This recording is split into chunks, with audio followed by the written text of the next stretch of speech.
Welcome back to the Girl Doc Survival Guide. Today, I'm very pleased to be with John Shanley.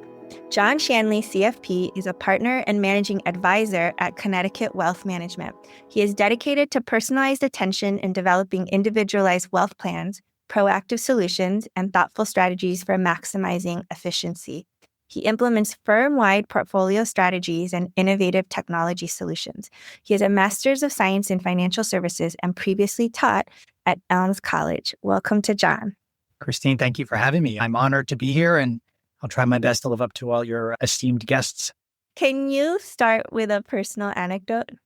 Yeah, I'd love to. Christine, I've heard you say this a lot before, the importance of finding something you love and that provides a deep sense of fulfillment.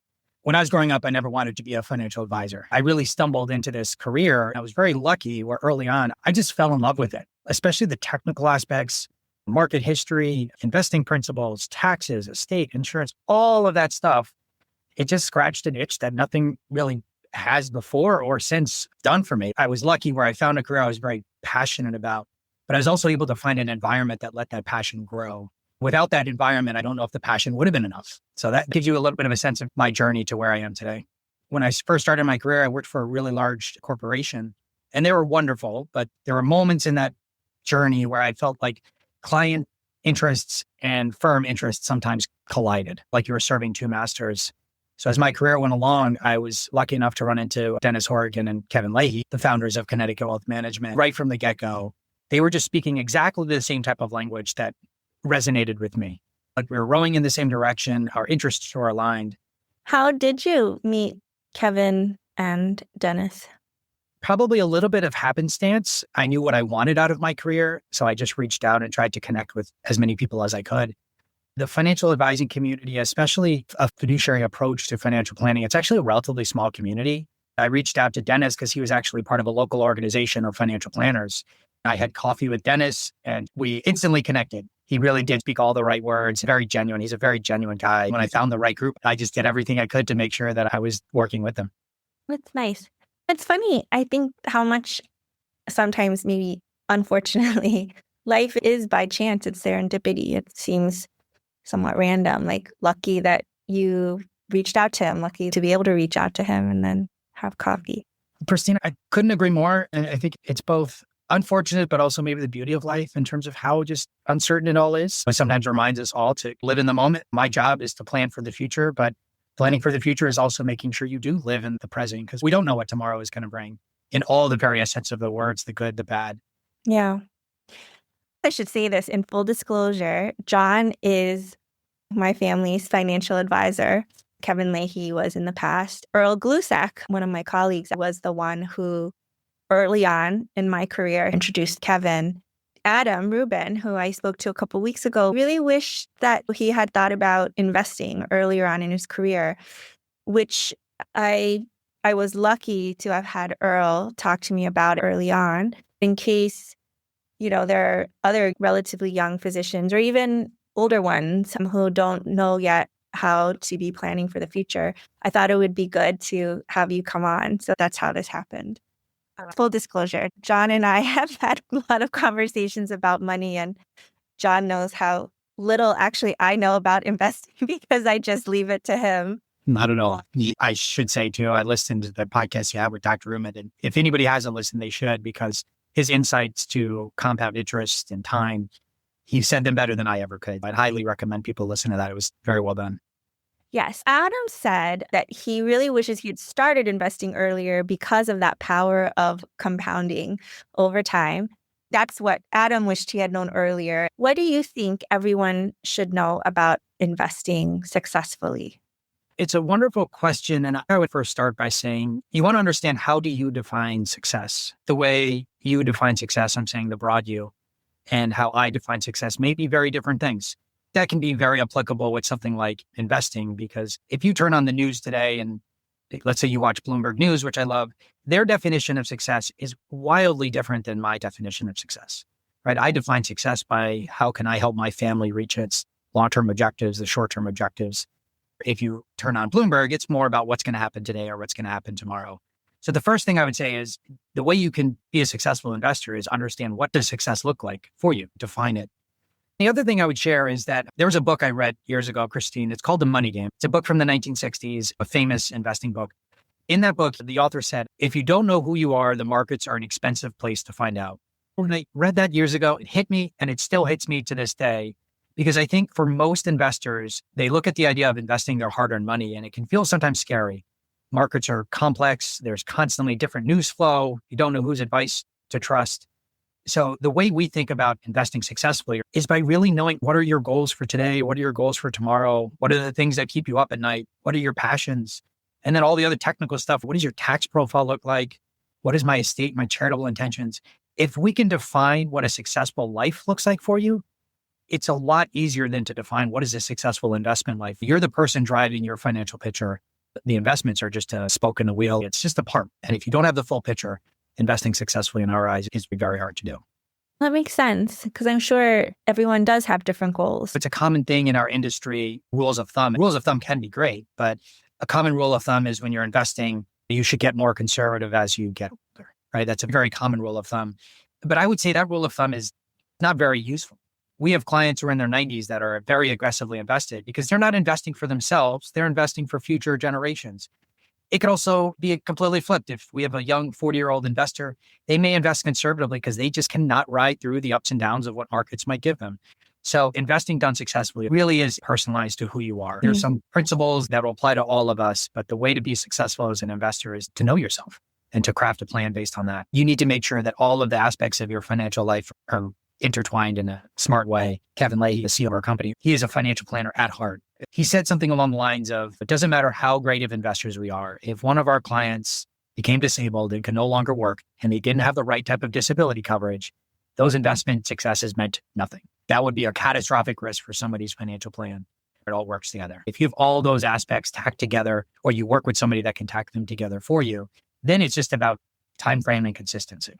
Yeah, I have to say, I'm a little embarrassed to confess this right now. Very irresponsible. I do feel this about myself in not paying attention to financial stuff. But that's why I leave it in your hands, and very happy to do that, because I don't like thinking about this stuff, unlike you, who finds great joy in thinking about it.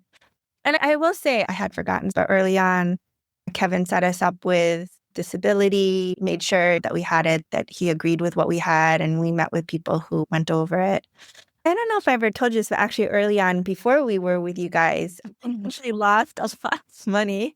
What felt like a huge sum to me at the time when we started working with you guys, and you guys pointed out that maybe that wasn't the best investment. So we pulled out of that and lost a fair amount of money, but it was the right thing to do, I think. One of the reasons I don't like to think about this kind of financial stuff is because I think it's very complicated, even though there are some very accessible concepts like compounding, asset allocation, diversification. To implement them, I think it takes skill, but also time. Time is our most valuable resource. I would actually model you and Peter as wonderful investors. Your intentionality, you could spend your time looking in investments and following taxes and all that type of stuff, or you could spend time with the things that matter most to you in your life, right? Family, friends, vocation, all of those types of things. You're intentional about that. And I think that's actually beautiful in so many different ways.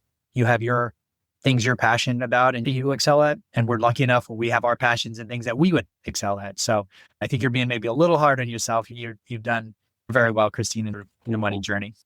I think that the one thing that I've done right that goes along with our conversation is that we've been consistent over a good amount of time now. So then the compounding comes into effect. If I can just even add to that, Christine, you've invested now for a long period of time. And that period of time, you've seen some really poor market events. You've lived through some lows and you've lived through some highs. And throughout that journey, you both stayed really strong investors. You didn't sell out at the wrong time or try to chase the next hot investment. And again, that doesn't always sound all that exciting, but that is where the success lies, in making sure that you're able to ride through those ups and downs and stick to your plan. Having talked to Adam and hearing him talk about compounding, at the same time, I had listened to this podcast, Diary of a CEO, DOAC, and he had talked to Tony Robbins, a highly successful business person. One of the questions to him was, what are your tips for investing successfully. He didn't talk about what someone's goals are. I think the goal was make as much money as possible. Yeah, yes. Maybe that's a lot of people's idea of what investing successfully is. Anyway, he talked about asset allocation, asymmetrical risk reward, diversification, and needing private equity to do that. I wanted your thoughts on it. Yeah, there's a lot in there. Many people have heard of this idea of asset allocation. At the highest level, asset allocation is just the mix of stocks and bonds you have in an account. The way I tend to think of it is we buy stocks so you can eat well, you buy bonds so you can sleep well. Stocks are going to be what drive strong returns over the long term. The short-term price of that is you're going to have wild up and downs.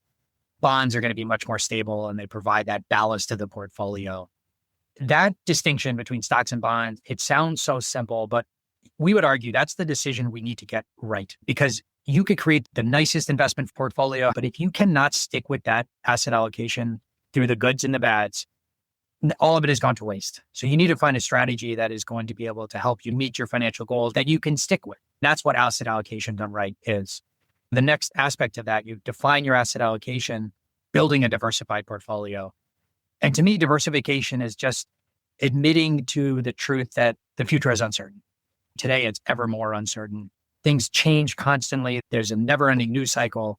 So instead of trying to guess what is the next hot investment or the best place to be, diversify. When you make investment choices, make sure that you're not just trying to swing for home runs, because you don't want to strike out. You do not want to derail your financial plan by making a large investment mistake. So on those two fronts, we do believe that you need to create the right asset allocation, and you need to build a diversified portfolio. Now, private equity, which I know Tony Robbins has talked a lot about recently, and private equity can be a wonderful complement to a portfolio. Private equity is public equities, which most of us invest in. It's just they happen to not have a public marketplace where you can buy or trade. They can very well be a complement to a portfolio. The one caveat I would say is that you want to always approach these things with caution, right? Whenever you invest in private investments, you cannot turn around, for the most part, and change your mind tomorrow. They're going to require you to lock up your funds for a long period of time. For many investors, that makes perfect sense. If your financial plan shows that you can tie up some portion of your money, that can work great into your portfolio. But I can't underscore enough that if something is too good to be true, it is. If it sounds too good to be true, always proceed with caution. Make sure you have a full understanding of the types of investments you're getting into, the risks, the rewards. That I think is just incredibly important before you jump into something like private equity. Okay.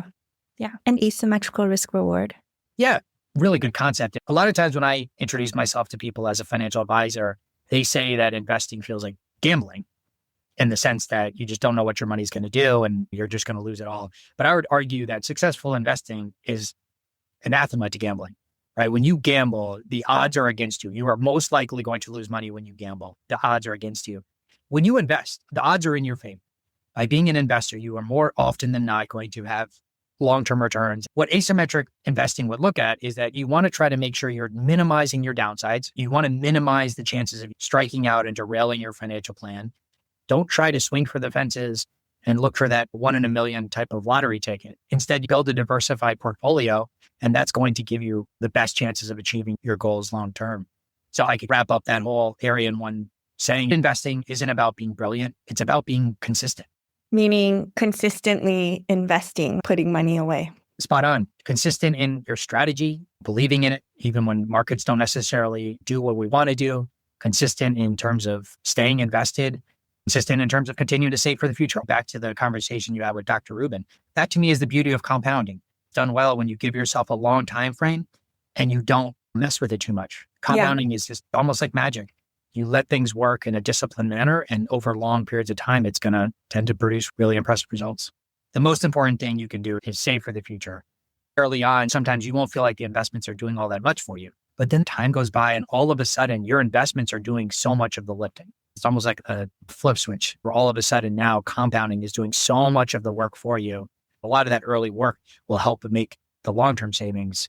What do you do though if you hadn't started to invest and you start later in life?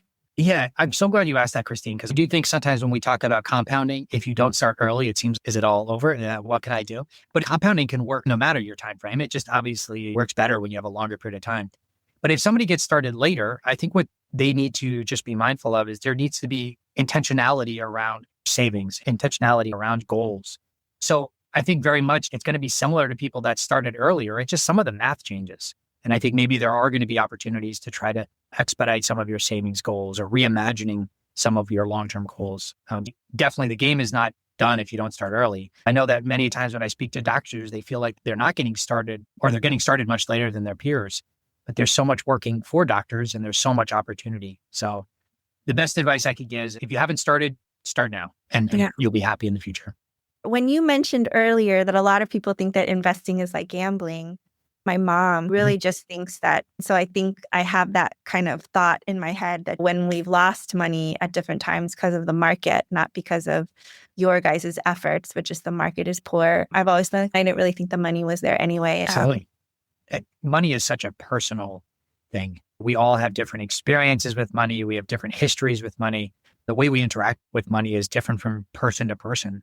So while there are definitely some broad truths about how you be successful, everybody's journey is going to be a little bit different because what they expect from money, how they interact with it is going to be vastly different. If you showed me somebody with the exact same financial resources, their financial plan could look mightily different just because what they expect from their money is going to be different. So there's definitely a psychology behind money that goes very deep. And again, it's one of these things where, I sometimes pinch myself where I'm like, I'm so lucky because not only are the technical aspects of this job so interesting, but then the personal side, you just get to experience life. Money is such a huge part of life. You get to experience life with clients.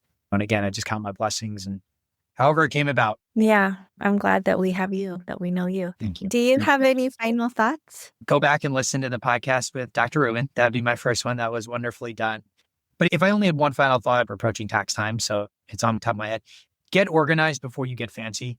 Awesome. Thank you, John. Thank you so much for your time. Thank you so much.